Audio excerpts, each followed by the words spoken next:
Hello hi दोस्तों, आप लोगों का अपने चैनल टारगेट प्लस इंस्टीट्यूट में स्वागत है। आज का हमारा टॉपिक है टेट सुपर टेट या टेट हो, सुपर टेट हो या सी टेट हो, कोई भी अदर एग्जाम टेट का हो। आप लोग उसके लिए साइकोलॉजी के महत्वपूर्ण प्रश्न हैं बाल मनोविज्ञान के, तो उसका आप लोग को हम आज नोट्स देंगे। तो आप लोग उस नोट्स के बारे में आप लोगों को 20-25 क्वेश्चन करवाएंगे। चलिए देखते हैं बाल मनोविज्ञान के कुछ महत्वपूर्ण फैक्ट। तो बाल मनोविज्ञान, देखिए बाल मनोविज्ञान जो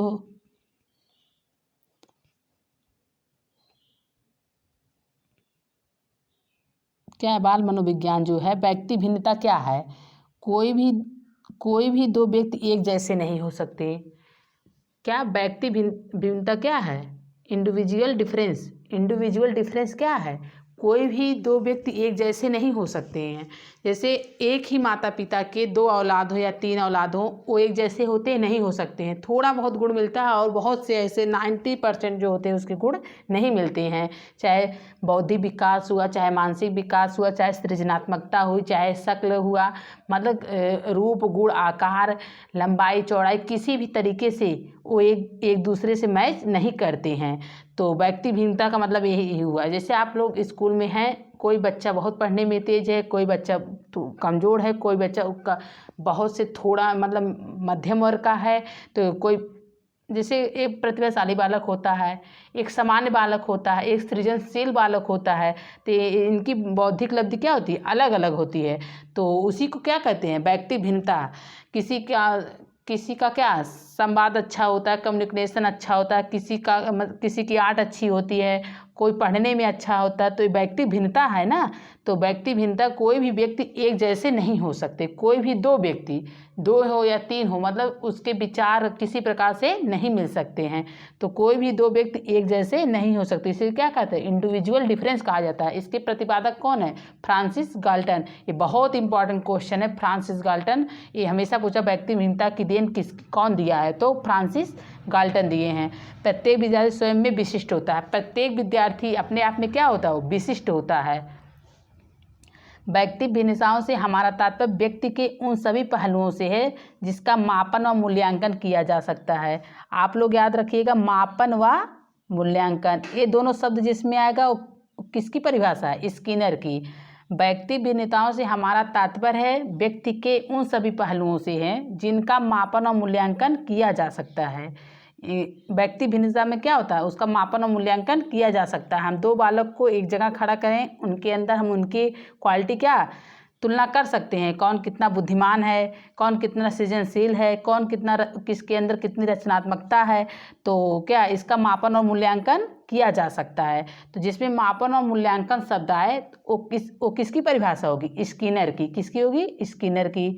तो इम्पॉर्टेंट क्वेश्चन है ये। व्यक्ति भिन्नता से हमारा तात्पर्य व्यक्ति की उन सभी पहलुओं से जिसका मापन और मूल्यांकन किया जा सकता है। चलिए आगे देखते हैं। कोई भी व्यक्ति अपने समूह के शारीरिक तथा मानसिक गुणों के औसत से भिन्नता रखते हैं। कोई व्यक्ति अपने समूह के, जैसे वही कक्षाएं, क्लास 5 का बच्चा हुआ, क्लास 5 के 50 बच्चे हैं, तो अपने शारीरिक तथा मानसिक गुणों से किसी का शारीरिक विकास ज़्यादा हुआ रहता है, किसी का कम हुआ रहता है। उसी प्रकार किसी का मानसिक विकास ज़्यादा रहता है तो किसी का उससे कम रहता है।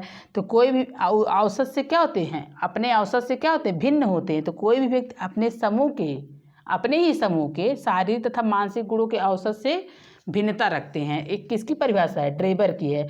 अपने मोहल्ले में देखिए आप, 8 साल का 2 बच्चा है, तो 8 साल का दोनों बच्चा है, उसके शारीरिक विकास, उसके मानसिक विकास उनके औसत से क्या रहेगा? अलग रहेगा। दोनों का मिलेगा नहीं। तो ये किसकी परिभाषा है?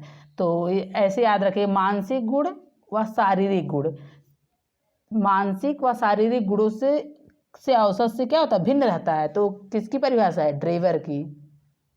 ठीक, इम्पॉर्टेंट है ये सब। कथन पूछता है। कथन क्या है? परिभाषाएं पूछी जाती हैं। व्यक्ति भिन्नता के प्रकार देखिए, भाषा के आधार पर, लिंग के आधार पर, बुद्धि के आधार पर, परिवार व समुदाय के आधार पर, जाति के आधार पर, संवेग के आधार पर, धार्मिक व्यक्ति शारीरिक विकास, अभिवृत्ति, व्यक्तित्व।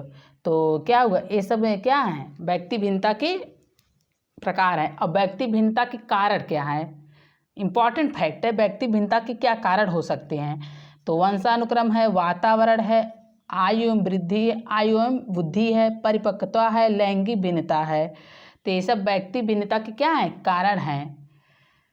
वंशानुक्रम, वातावरण, आयु एवं बुद्धि, परिपक्वता, लैंगिक क्या विभिन्नताएं।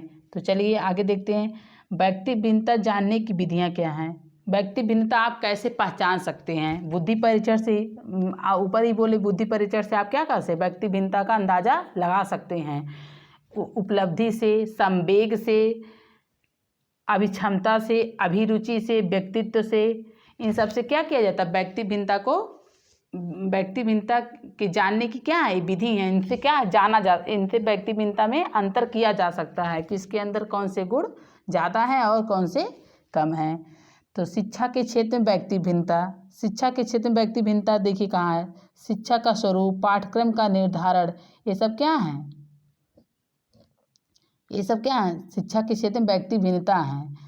तो बाल विकास को प्रभावित करने वाले कारक। अब बाल विकास को कौन कौन से कारक हैं जो मतलब क्या करते हैं, प्रभावित करते हैं, चाहे आंतरिक कारण हो चाहे बाह्य कारण हो। बाह्य कारण और आंतरिक कारण देखिए, आंतरिक कारण क्या हुआ, वंशानुगत, शारीरिक, बुद्धि और संवेगात्मक। और बाह्य कारक क्या होता है, जीवन की घटना, भौतिक वातावरण, सामाजिक आर्थिक स्थिति, गर्भावस्था के दौरान माता का स्वास्थ्य एवं परिवेश।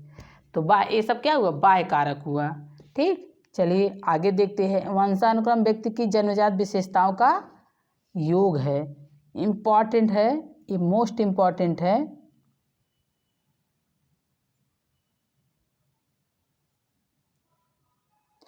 वंशानुक्रम व्यक्ति की जन्मजात विशेषताओं का क्या है, योग है, विशेषताओं का योग है।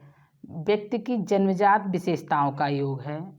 उसकी जन्मजात विशेषताएं मतलब क्या हैं, जन्मजात विशेषताओं का क्या है, योग है। तो BN झा, कौन है, BN झा, वंशानुक्रम।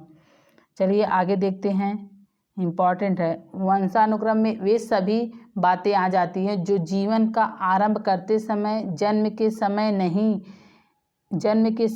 वरन गर्भधान के समय व्यक्ति में उपस्थित थी।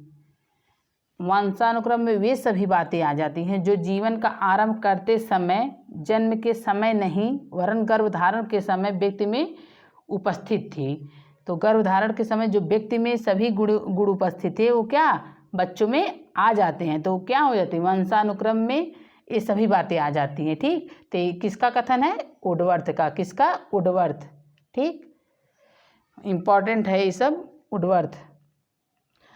प्रश्नावली विधि के जनक किसे कहा जाता है, प्रश्नावली विधि का जनक भी वुडवर्थ को कहा जाता है। ठीक, और प्रश्नोत्तरी को सुकरात को कहा जाता है। ठीक, चलिए आगे देखते हैं, माता पिता की शारीरिक एवं मानसिक विशेषताओं का संतानों में हस्तांतरण होना वंशानुक्रम है। माता पिता की शारीरिक एवं मानसिक, क्या कह रहा है, माता पिता की शारीरिक एवं मानसिक विशेषताओं का संतानों में, मतलब माता पिता के जो गुण हैं वो क्या बच्चों में स्थानांतरित हो जाए, हस्तांतरण हो जाए। तो होना क्या है, वंशानुक्रम है। वंशानुक्रम क्या यही होता है जो एक पीढ़ी से दूसरी पीढ़ी में उपस्थित हो। माता पिता का 1/2, दादा दादी का 1/4, इसी प्रकार से आगे जितनी पुश्त बढ़ती रहेंगे उसके लक्षण कम होते जाएंगे तो कम मतलब लक्षण कम होने की संभावना रहेगी। लेकिन माता पिता के बच्चों में उसके गुण क्या होते हैं, 1/2 आधा मिलते हैं, दादा दादी में 1/4। इसी तो माता पिता की शारीरिक और मानसिक विशेषताएं जो है संतानों में स्थानांतरित हो जाना क्या है, वंशानुक्रम है। क्या है, वंशानुक्रम। कौन दिया है, जेम्स ड्रेबर। किसका कथन है, जेम्स ड्रेबर का। चलिए आगे देखते हैं, वंशानुक्रम वातावरण योगफल ना होकर गुणनफल है। क्या है, ये वंशानुक्रम जो है, वंशानुक्रम जो है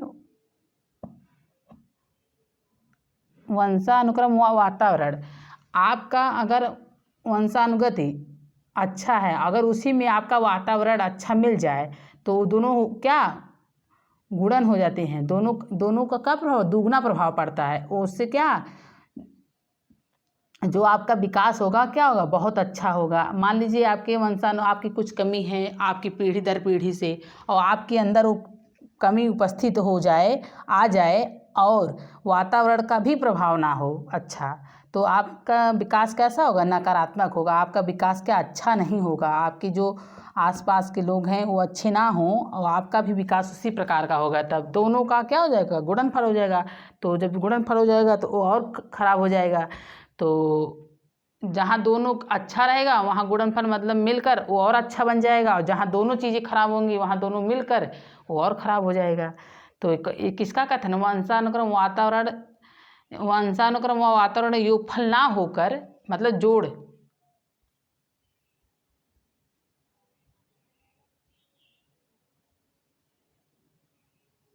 वातावरण क्या है, योगफल नहीं है, क्या है, वंशानुक्रम गुणे वातावरण, ये क्या है, आपस में क्या है, मल्टीपल हैं।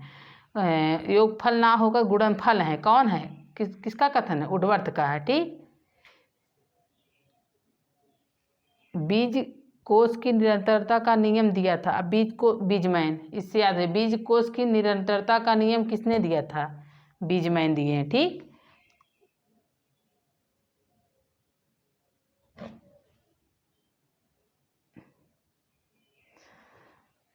आनुवंशिकता के सिद्धांत क्या है, आनुवंशिकता के सिद्धांत देखिए, बीज कोश की निरंतरता का सिद्धांत, आप नंबर 2 समानता का सिद्धांत। जैसे देखिए समानता का क्या है, जैसे माता पिता वैसे बच्चे, समानता उनकी मतलब उनके क्या गुण आपस में मिल रहे हैं, समानता का नियम है।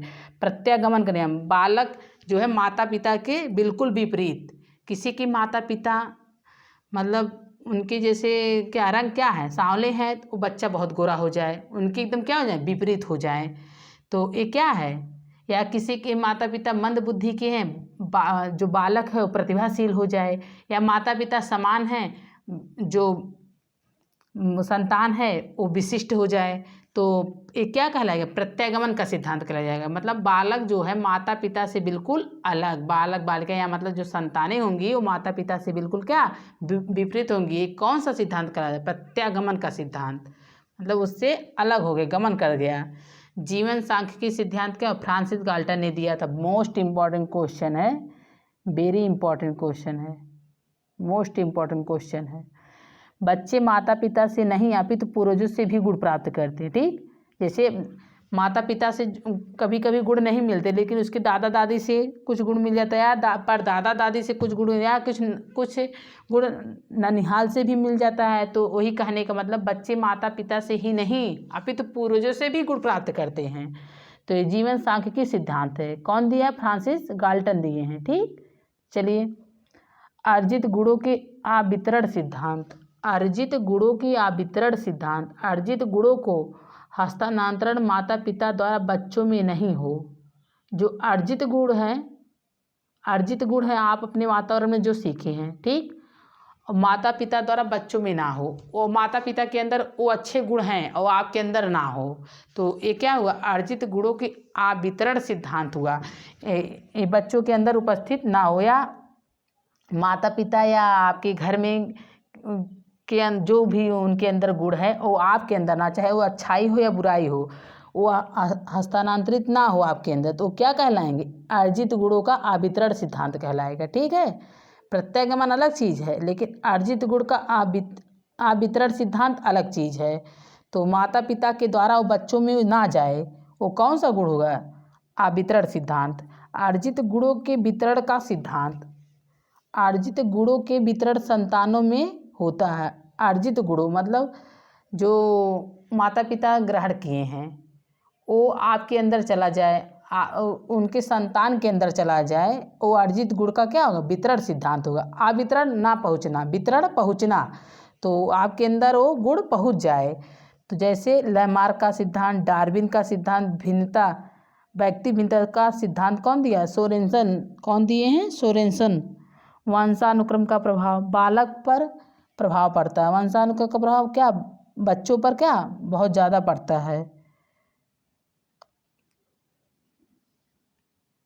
अब देखिए कौन दिए हैं। मूल शक्तियों का प्रभाव थॉर्नडाइक दिए हैं। शारीरिक लक्षण कार्ल पियर्सन दिए हैं। प्रजाति की श्रेष्ठता कार्ल क्विनवर्ग दिए हैं। व्यावसायिक योग्यता कैटल दिए हैं। चरित्र पर डगडेल दिए हैं। चरित्र पर, ठीक, चरित्र का जो वंशानुक्रम प्रभाव है कौन दिए हैं? डगडेल दिए हैं। महानता गाल्टन दिए हैं। वृद्धि पर गोडार्ड दिए हैं। संचयी प्रभाव कॉल्सेनिक दिए हैं। सामाजिक स्थिति पर प्रभाव विंसिफ। ठीक, चलिए आज का हमारा टॉपिक यहीं पर समाप्त होता है। वीडियो को पूरा देखिएगा। इस मनोविज्ञान के जो महत्वपूर्ण क्वेश्चन थे, महत्वपूर्ण फैक्ट्स था, आप लोगों को हम बताएं, इसके आगे कल आपको प्रस्तुत करेंगे। तो आप लोग वीडियो को पूरा देखिएगा। वीडियो को लाइक शेयर सब्सक्राइब कीजिएगा। आप लोग अपना ख्याल कर रखिएगा। धन्यवाद। Thank you. Take care. Bye bye. जय हिंद, जय भारत।